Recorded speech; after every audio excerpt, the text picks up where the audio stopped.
تعالوا يا جماعه نفعل فكره كده حلوه، انا بعملها بقالي حوالي سنتين. ان انا ممكن اروح لبتاع الخضار اقول له مثلا المانجا، مثلا الناس بتشتري المانجا بالكيلو او بالاتنين او بالتلاته، لا ايه رايكم ما نشتريها بالواحده؟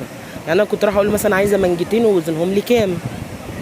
الموز اقول له مثلا عايزه 4 أو 6 موزات، وزنهم لي كام.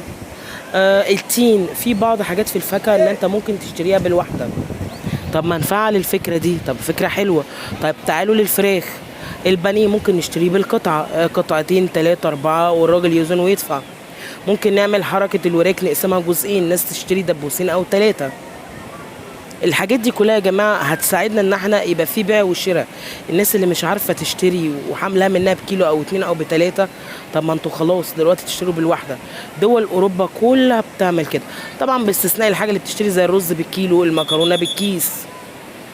فيا جماعه نفعل فكره ان احنا نشتري بالواحده. الناس اللي مش عارفه تشتري بكيلو تشتري بالواحده، يبقى منها كده الناس باعت واشترت، ومنها الناس دقت الحاجات اللي نفسها فيها.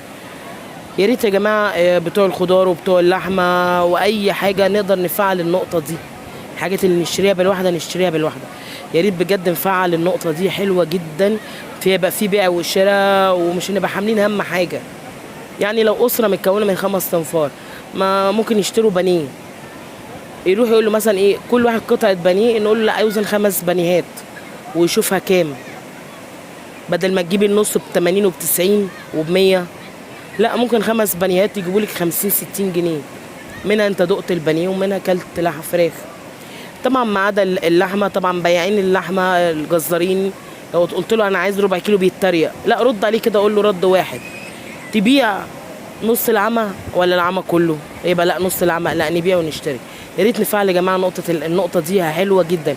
كل الناس هتبيع وتشتري، والناس اللي مش عارفه تجيب الحاجه اللي نفسها فيها دلوقتي تقدر تجيبها. يا ريت يا جماعه نفعلها، النقطه دي حلوه جدا.